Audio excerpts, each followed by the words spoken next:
Hello, Craig. Welcome to Breaking the Cycle. I am your host, Laziena, and I'm happy to have you as a guest today. Please tell me all about yourself Thanks, Laziena. because I don't know any. Well, I'm been an entrepreneur my whole life. I was a 9/11 responder to the World Trade Center, and I ended up getting lung cancer. And that's really where my story starts in the finality of my story. I'm 60 years old, and I've been battling this stuff for the last 13 years. And I needed to rely on old stories of being molested as a kid and drug addiction, bankruptcies, divorces, Yeah. losing houses, cars, businesses. And I believe that being an entrepreneur helped me battle cancer. And I believe beating cancer actually helped me become a better entrepreneur. And I believe that we all have to tap into our inner resources, something that's called the quantum field. And that's what I help people with is to overcome their stinking thinking through their own process of getting rid of the emotional attachment to our sad stories because we all have them, right? It's when we sit in them. It's when we sit in those stories it kind of messes us up. I always say I can feel sad. I don't have to be sad. I don't have to become the feeling. I could just No, observe. that's exactly it. That's Yeah. changing the biochemistry. That's tapping into the quantum field and walking away from the emotional attachment. And this is something that I'm like, it's my passion in life. It is. It's my passion in life to have somebody walk away with an aha moment, you know? My company is called From This Point Forward. So it's from this point forward, whether you see me or hear me, I have to leave you better than where I found you. I love it. And a lot of people like I was on a podcast a couple weeks ago, and she was like, "Who do you think you piss off the most?" And I was like, "Probably my clients." And she's like, "Wait, what?" I was like, "Well, I mean, realistically, you have love-hate relationships with the people that are helping you, right? Or having you push past your emotional boundaries. The ones that And when challenge we you. it's a huge challenge, especially when our ego and pride kick in. So we're holding up mirrors. I hold mirrors up to people's faces, and you'd be very surprised. People curse, swear. It's like, I can't believe I got to go through this. Da, da, da, da. And it's like, well, you have to. In order to see that heaven on earth, you have to walk with the devil hand in Yeah. hand. And the devil is your shadow side. And a lot of people are afraid to delve into their past relationships with themselves, you know? And I find what I do like it's cathartic for me. It really is. Because I have so many different stories. Like I've been in the restaurant industry, I've been in the real estate, construction, the nutraceutical industry, every possible importing and exporting, author, speaker. And it's like I can relate to a lot of things just because I studied my human behavior. And people are like, what makes you an expert? I'm like, I don't have a license in anything. I don't have any kind of like certificates in anything. The only thing that I could say is I'm still alive. You lived it. And yeah, exactly. I lived it. And I lived through it. And I want to help people live through their emotional attachments to all the crap that they've been through that they're holding on to. And it's something that, like I said before, I'm extremely passionate about it because I can tell when somebody gets that aha moment. Face changes, the biochemistry The changes, and it's whole like, thing. whoa, yeah, I can't believe I've been dragging, for the last 20, 30, 40 years, I've been dragging this along. It's like, yeah, I understand, man. I started dealing with being molested when I was in my 40s. And that was like holding me back for the longest time. And we have these things or these tendencies to kick our own ass when it's not warranted. Really isn't. Because that stuff is back there. That's not where we're going. We're moving forward. That's why the windshield is so big and the rearview mirror is so small. What an analogy. I love that. Usually on on this podcast, I'd like to ask, how are you breaking the cycles in your life? But I feel like as much as that can stem a greater, bigger conversation, a lot of the things that I've heard you say based on our first conversation and even now is, the attachment, letting go of the emotional attachment to things. I feel like at times that can come off as very like stoicism, where is also kind of misinterpreted, where it's It's like, oh, arrogance. yeah, I mustn't feel anything. But I think what you No, mean but that's what is you but have to, that's the opposite. You have to feel, right? So, like, the thing is when you walk away from the emotional attachment of the stories that hold you back, right? So I had emotional attachment to being molested as a child. I helped thousands of men around the world. So I don't have that emotional attachment. Now it's just a story. yes. And it's a story that I've been able to craft for myself Hmm. inwardly to not stop me moving forward. It was the longest time I was writing my book, and I have like 3 by 5 cards. I have all of these papers all over my walls, and for the longest time, I couldn't walk past the first couple of chapters of my book, and it was months. It was months, and it was like because I didn't want to deal with that. I was just like I'd walk by like as a child because I was bringing myself back to being a child, Yeah. right? That was wounded. Now I'm a child that's in the playground all the time. And like I said, I'm 60 years old, and I walk through life now, and it's like it's always an ongoing conversation with yourself. Rent is due every day. You have to practice this every day. It's not something that's just gonna like it's gonna pop. Right. The aha moment will, you Yeah, know? I feel like especially when it comes to men, and I don't mean that in a general sense, but I find that when it comes to vulnerability and really reaching and going to those moments, like you're saying, you were sexually abused as a child. I know a lot of men who have either done the sexual abuse or been the sexual either way, there's a there's a wall that says I can't go and touch that because if I do touch it, it makes me weak or it makes me, you know, That's the shame opposite. of it. Yeah. Well, the shame, embarrassing. Like I believe when you walk through all your embarrassing situations, your humiliating situations, like all the things that make you feel less than, when you actually sit in that, when you actually like alchemize it, your whole world changes because now that's your superpower. Now you're a super empath. And narcissists hate that. Narcissists hate super empaths, man, because now they're gonna go run and hide Yes, that's very because true. they're walking the giant, the monster. And I believe I became a monster for myself in order to be at peace. Yeah. How did that affect you though? Like, so I imagine, right? You said that you were young and you were sexually abused and you said you didn't deal with it until you were 40. What was the catalyst that made you like, "Oh my gosh, I actually have to look at this and I have to alchemize it now."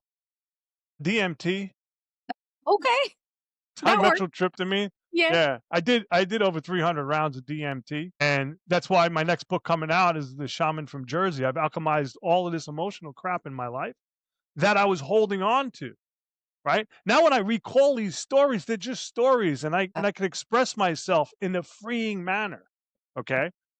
I don't have to be like, "Oh, what is the world going to hold against me?" Nobody cares. Everybody has their own stuff that they're dealing with.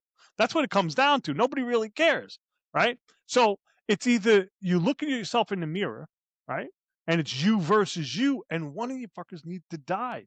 You need to eliminate, right? That person that's holding you back from those emotional stories, the emotional attachment to those stories, and you have to walk away from yourself to fill your cup, because if your cup is always full all the time, how are you going to pour into it? And that's the ego and pride thing. It really is. Yeah. You've the so sometimes, right? I feel like there's two phases and it's not necessarily all in one. It's just an observation. We tend to either sit in the emotion and become emotionally avoidant because it's too hard to deal with, or we can do that thing where we're spiritualizing it, right? So it's like everything's here for a reason. Look at the bright side. We have to look at what are the lessons without the actual doing the work, which means I think my It's favorite avoidance. yes. One of my favorite phrases, shame hates its name. And I think when That's shame a good is one. when shame is, and that comes from a course that I go to, a personal inner child experiential personal development course.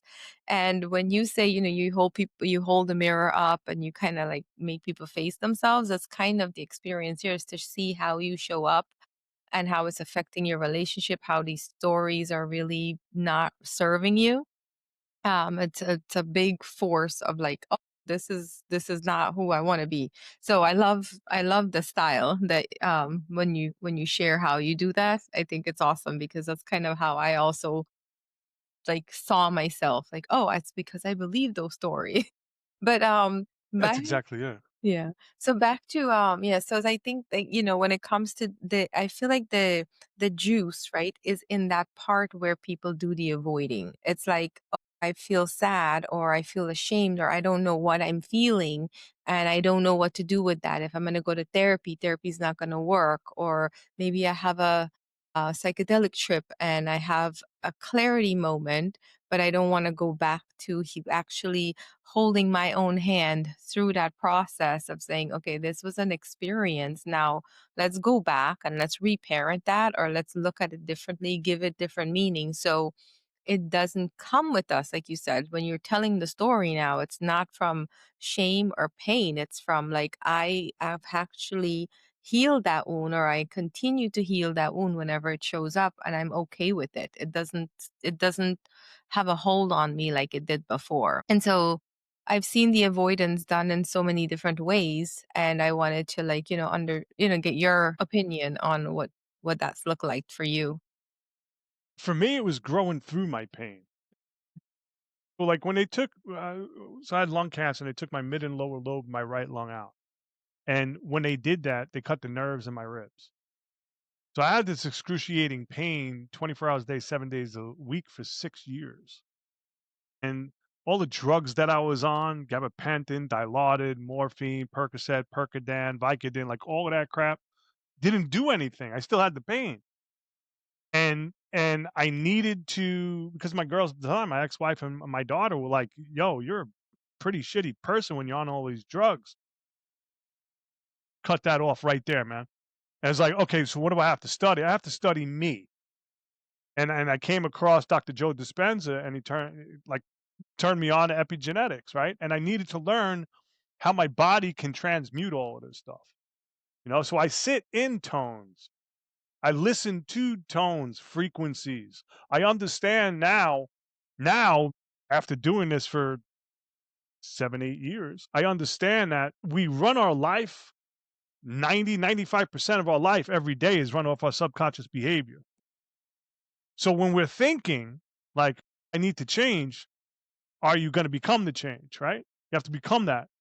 So like for me, getting back on stage, physical stages, right? I had to become the speaker, then I had to become the shaman for myself. To go from this point to this point, this is the growth, man. This is where you become that person. A lot of people don't want to do that work because it's hard. And it's hard to look at yourself in the mirror and say, "Hey, you know what, man? I tell people all the time, give yourself the apology that's never going to come." Right? So when you do that, it's not that you're apologizing for whatever somebody has done for you. That's on them. You're apologizing for you to move from this point forward, to move forward in your life. So that emotional attachment is no longer holding you back. People suck. Life is hard. Life is unfair. Suck it up. Because that's everywhere. That's every culture. That's every like what I find with parents nowadays, right? Especially older parents from different cultures, they want to pass down their failures onto their kids in the hopes that it becomes their kids' successes. Kids are suicidal now. People are on drugs. People are unhappy. People are miserable, self-sabotaging, all of this stuff based off of their family, based off of their cultural identity. And then you take these kids and you move to the United States where it's an entirely different culture, right? Where nobody really gives you shit. Nobody cares about your problems. Nobody cares about how much money you make, what you do. They really don't, right? But we make these people famous. We make them famous to be like, we idolize. success, but we also idolize when people fail hard, right? So you have these successful people, and we can't wait for them to fall. It's like we're emotionally damaged just as a species, just as a species. So we're born into this fight, flight, and freeze. However, as time goes on, we also have this biochemistry set within inside of us, the soul, the quantum field, right? I help people tap into the quantum field. So all of this outside crap that we're listening to day and night. Now if something happens to Guyana, Ghana, Niger, it doesn't matter if it's Tokyo, it doesn't matter if it's Moscow. Got it right here, man. 24 hours a day, 7 days a week, we're just bombarded with all kinds of crap. However, that being said, this is probably one of the greatest devices ever created, right? So when people ask me about the quantum field, they like really don't understand it. It's too woo. It's like there's, our light spectrum is 1%. We can see 1% of what is around us, right? But we could feel energy, right? And people are like, well, how do we tap into this? The same way companies tap into your phone and send you a bill. It's infinite. The information that's out here. We just have to dial our frequency in for ourselves because everybody's got a different frequency. Once you do that, light changes, man. Your vibration changes, your energy just becomes enormous. But people have to take the time. People have to put the time and energy into themselves because they're putting time and energy into making all of these stupid people famous. I agree with Nobody's that. coming to save them. I agree with that. I always say, we tend to idolize the Oprah Winfreys and the Mel Robbins and Tony Robbins and all that stuff, but we have them right here in our backyard too. They are our friends who just experienced lung cancer and survived it and made something better of their life by going inward, and they have so much wisdom. They're our neighbors. They're people in our community. We just don't look at them as the same because we're so busy idolizing something that seems further away. Those people, for the most part, I'm not saying all, but for the most part, those people haven't done their dark work. And you're idolizing people on TV and you're worshiping people in their music and all this stuff, and it's like you have no idea what it took for them to get there. You have no idea how they sold their soul out. You have no idea as soon as they close their mansion doors, they're miserable. And it's like, we always look into this external world for us to flourish. But man, when you look in the mirror and you take accountability and responsibility for all of your crap that you've been through, it hits different. And yeah, it hits different because it's like, yo, I pulled myself out of this crap. I think one of the best things I ever did, and I've had many amazing opportunities. Like I lived in the bush in Jamaica for 6 months with somebody that was savant, right? It taught me exactly what the mind can do. Like my buddy Louis, he used to freak me out, man. And now I came to Mexico for the second time. I lived here for 7 years. I had a couple Indian restaurants with my ex-wife and my daughter. My daughter was raised here. Her primary language was Spanish, Oh, nice. right? I wanted her to get a different experience in her life, right? And I came back down here just to get my crap together, man. I got divorced. I had to sell my farm again. It was the second time I had to sell my farm in my life. I'm never selling my farm ever again. And it's a metaphor for so many different things. Because this next book that I'm writing, I'm actually writing it with my own pen. I'm not allowing other people to use their pen, right? And it's like, I came down here to get my shit straight simply because I have this huge message that is bigger than I'll ever be. And I just want everybody to win. So, in order to win, means you got to lose sometimes, man. Don't be afraid to fail. And I think that's one of my biggest messages. I'm here to disturb the comfortable and comfort the disturbed. You know, I want people to understand it. They have to get radically uncomfortable being uncomfortable in order to change. It's so true. When you say that you listen to tones all the time, I feel like in my life there's some people who I feel criticized by because I don't listen to regular music. All of my music are tones and But vibration. music is tones. Yes, but you know what I Yeah. mean, right? Yeah. No, no, no. Yeah. Yeah. You're not listening to Phil Collins or Stones or Y uh, I mean, love Phil Collins and all, but for me the best time, the most present that I feel with myself and my energy period is when I'm have my headphones on and I'm listening to whatever tone that called me that day, and Somatic frequencies are I'm amazing. okay with that. Like I can be in the car and just listening to tones or before I go to bed, I prefer doing that over traditional music. But I find that it's so hard to again, I accept myself so I don't care as much. Like I feel As judged, but much. See, doesn't the that's the as much trick. part. As Yeah, because much. it's like, you know how sometimes I have a friend and he's really great at music. He's very creative and everything. And then some occasionally he'll be like, "Oh, you listen to crap." And it's like, I don't how do I tell you that when you say that it causes a disconnect in our connection and the energy doesn't feel the same and I don't want to talk to you Is anymore. he a really good friend? I like to think so. Okay, next time he says something like that, just be Yeah, like, "No, I wasn't listening to your music." I like that. Yeah. All you're doing is mirroring. So if he's trashing you, right? Not saying trash him back, but it's just like, tying into his frequency because he's judging you based off of something that you like. And that's the thing when I say as much is the judgment.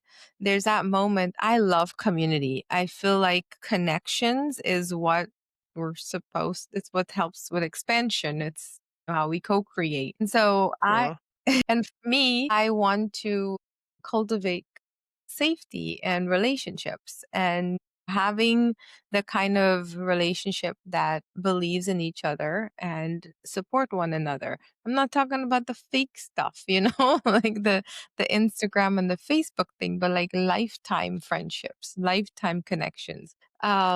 So I tend to be accepting of others because they aren't I can't expect someone else to change. I can only change what's within me and I can only take care of my agency, right? That's my what's in my center of control. But also in order to be in relationship with other people, I also need to accept them and meet them where they are. So the judgment can like feel like a little sting in the moment. st- Yeah, and then it's like, okay, that's not really what I wanna do. So, I'm gonna, like, go home now and listen to my tones on the way home and get back to myself because that's putting me in a state of ego and I don't wanna be there. Like, I don't want to live in the judgment, and I don't wanna live in the projection and the banter. I feel like banter is something that I don't even like to engage in either because it's like we're not helping each. Because there's always digs. Yeah, There's always true digs when it yeah. comes to banter. Yeah, it's like the little resentment or the little projection or the little self, and it's all a judgment of ourselves anyways. We're, giving that out of other people.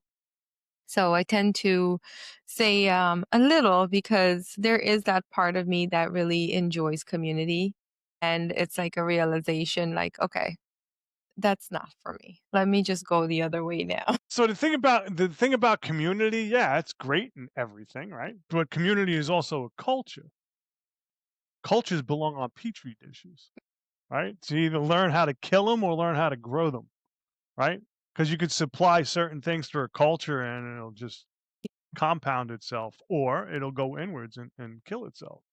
And I believe like when you get a group together, it's a lot easier to take somebody that's a good person and make them do crappy things when they're in a group.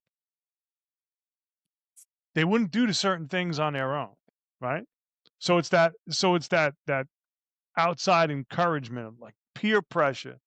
Peer pressure? Are you kidding me? These people are bullies, man. And the thing is, it's like I come from a different group, right? I'm 60. I grew up in the 80s. We didn't have bullies. Somebody said something, you punched them in the face. See, the problem now is nobody's getting punched in the face and that like you're a horrible person. No, your kid's a little shitty person. That's how you raised them to be crappy, right? So my kid is the one that's gonna punch him in the face. I think 100%.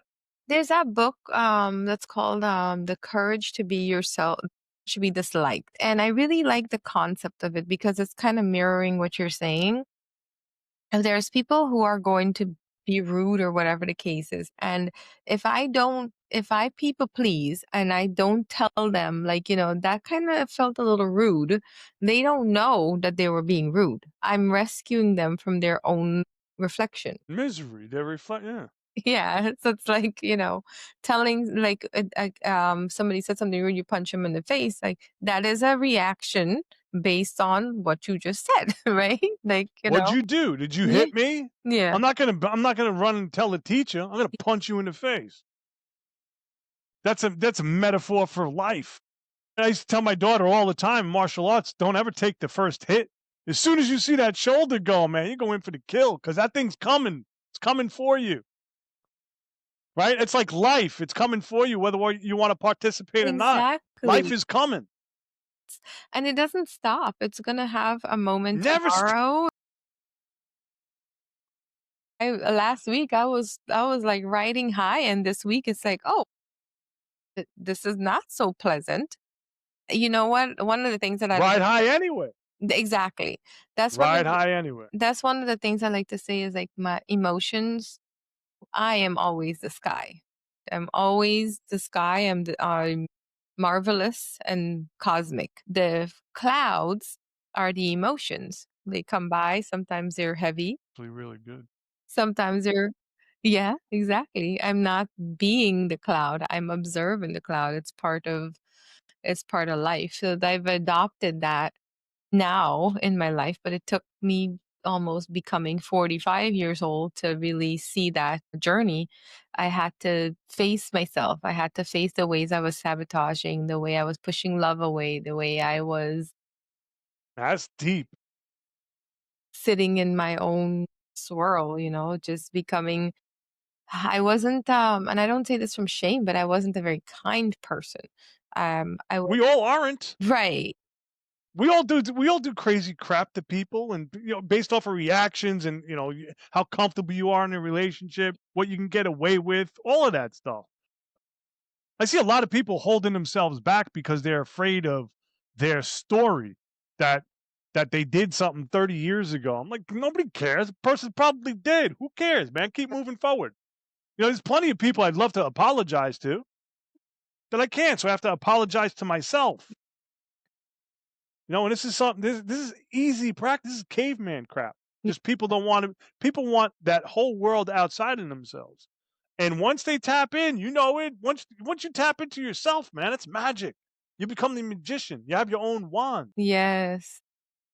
That is so true. I feel like it's a different kind of presence. It's a different kind of connection. It's no longer I think the best word that I have for it is presence because now I'm aware that I used to do these things, but it don't define me. I can speak about them from a place of autonomy or agency without be Humility. yes, for that, you know. And and sharing your story is so powerful. It has to be named, it has to be witnessed, it has to have those moments where you truly feel that apology from yourself to yourself on the inside. Yes. And that is like the juiciest part of it. Like, That's the light. That's that beacon of hope for yourself, man. The yes, hopium. It's the hopium hope that you you. have to open up, right? The hope. And the hopium within yourself, right? And hope is like, it's a bad way of thinking about things. So you have to tap into that hope of yourself and become faithful. That's an entire having faith in yourself, and hope is something entirely different.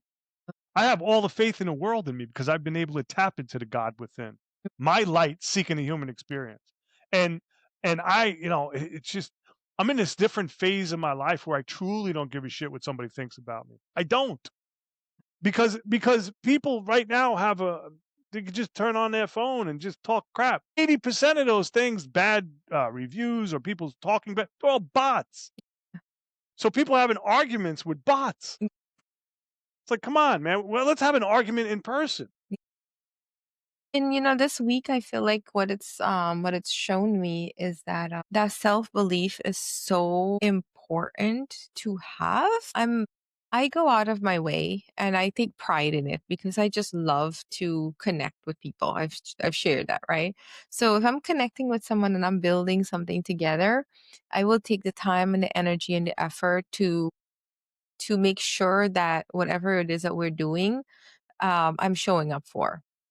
And then I realized that, it's not necessarily that people can be not as mindful, but sometimes they also have to go within and find themselves and figure out what they need to do. I can make that mean that they don't care about me. Look at all the effort that I'm putting in. This can really sink me now because I'm attaching so much of my worth to the outcome of what somebody else can contribute and can contribute and robbing myself of that. Like, oh my gosh, I'm showing up in such a wonderful way. I'm proud of myself, but also take care of me first. Take Do the things that I want to do. Don't rely on someone else to hold my hand to do it. Don't rely on For anything, right. for anything. The minute I start to rely on someone else, I'm giving away that power within. Your energy. Yeah, energy is better. And you said the God within. I love that because there's that quote that said, "Don't be a drop in the ocean, be the ocean in one drop." Yeah, 100%. It's Yeah, powerful. yeah. And so when you say the God within, Yeah, what you tap into the quantum field, okay? So the quantum field, right? And this is just based off my experience, okay? The quantum field is this soul seat. It's the thing like so when you're tapping into this energy, this frequency, this vibration that is there, we just can't see it, right? You ask how many people believe in God? And they're like, "Oh, yeah, yeah, yeah." But there was an expression, it was like people would walk down and see a railing and said, "Don't touch, it's wet because it's painted." And immediately they want to test it. But you're testing God every day, right? And it's like, what are you tapping into? Are you tapping into God, gold, oil, and drugs? Or are you tapping into the energy of yourself, right? So when you're tapping into the energy of yourself, you're tapping into that thing that the reticular activating system, all it wants to do is please you 24 hours a day, 7 days a week. Okay. So it's not, the universe is not giving you what you want. The universe is giving you who you are. So I was just talking to somebody the other day about false positivity, talking about unicorns and rainbows and life is so great. No, life sucks. Okay. All the time. It's how you're responding or reacting to life. Most people view life as living in fear every day. That's our design mechanism. I'm talking about tapping into that thing that makes your heart pump without you even thinking about it. It's that thing, it's that thing that helps us, like when you cut yourself, how does it close on its own? So we have this thing inside of us that wants to please us all the time.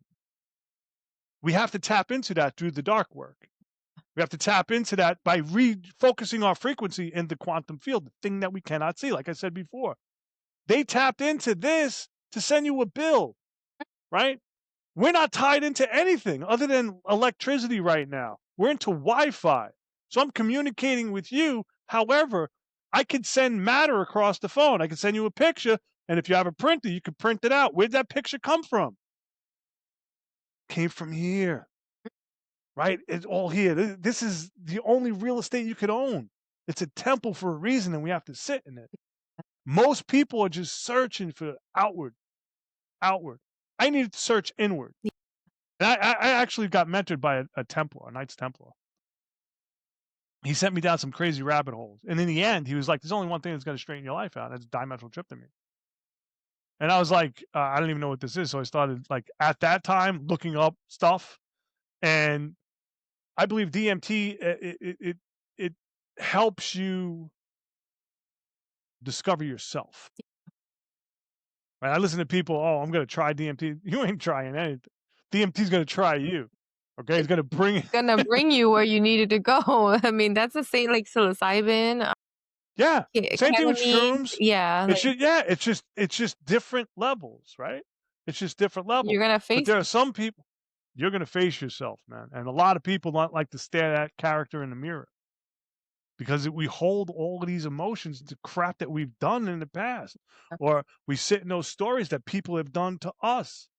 And it's like, look, I'm sorry, if you're 50, 60 years old and you're still complaining about your mommy and daddy or your uncle or your siblings and all of that shit, you got life wrong. I don't care about your Benz. I don't care about your mansion. I don't care about none of that crap. I care about when you close the door. Are you happy? Are you peaceful? Are you at peace? That's one of the greatest joys of my life is I'm at peace now. I don't play with people that aren't. No, you got to look, if you're doing the work, I applaud you. Whoever it is, I applaud you because you're taking the time you're investing time in yourself. And that's such a good way of looking at it too, because we have when I look at life in general, and I like to I share this a lot. I like to look at it like my life as a story. I zoom out and I look at my life and then the people around me and everyone else. And we come here, we're babies. We literally don't know what our needs are, and then we depending on what your religious beliefs are or spirituality and consciousness, like it can get really muddy depending on the upbringing of the person, right? Sure.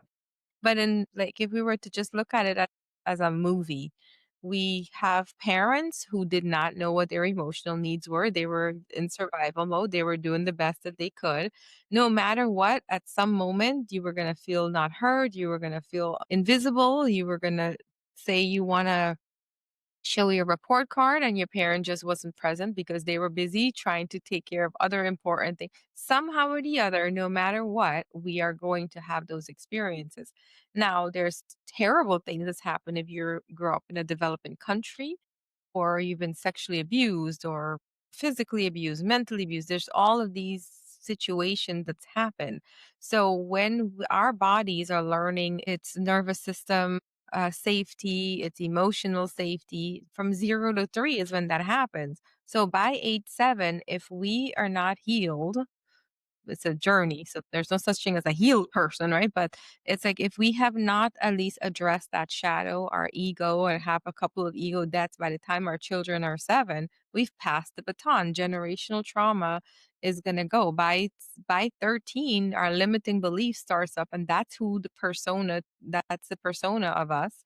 And we become adults and we have no idea who we are. We get into relationships that are codependent or it's that Love attachment. bombing and Yeah, or that attachment to our mom or our dad. Like for me, I always felt like my dad didn't want me. So I would chase after men who didn't want me and I would make it their fault. Well, I was the one who was looking for that energy, right? So I take accountability for that. That doesn't mean that my experiences were right or whatever the case is.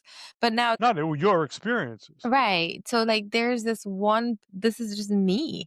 Now when I look at what that did to my children and that did to my friends or every single person we meet have a similar story that's like that. And I think sometimes it can be wild to think that someone can not have faced their shadows at all and they're fulfilled because fulfillment is a whole different feeling.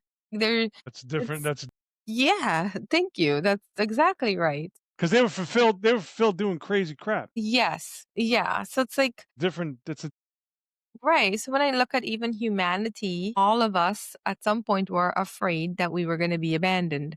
And we were supposed to feel that because that's a survival mechanism. That's why we come out of the womb kicking and screaming. Why would we exactly think life is going to be happy after we that? were abandoned, we're separated from source. So it's just a matter, like, I feel like those experiences, anger taught me where I was passionate, right? Regret taught me where I was out of alignment. So did betrayal. These are all there's a lot that can be learned from these emotions and these experiences. But if we're stuck in them, we don't get to the other side of it. We can't see anything else. And we just sit there like, oh, I'm the only one that have this one particular problem. I'm the only one that has something wrong with my head, or I'm the only person who's ever been abused or ever felt this way. And at the core, we have all felt that. We just didn't have the knowledge or the tools, which is all part of the experience to go within. Like once we get within, all of those things starts to tie up. We start to see the purpose in our lives. We start to understand why we were divinely guided to be who we are and how to live in that space of being, the finding the God within us, finding the connecting to to our source. And for me, that was hiding in my little 6-year-old girl's heart, that I had to go back to. And I find that it Do can you be walk very. with your 6-year-old self? I'm Does your sorry? 6-year-old Do you walk with your 6-year-old Yes, self? Like, is your 6-year-old self proud of the woman that you've become? Are you absolutely. proud of the 6-year-old girl that went through whatever she went through? Yes. That's it. That's what life's all about, man. I always You know, say when I you have wear that her. connection.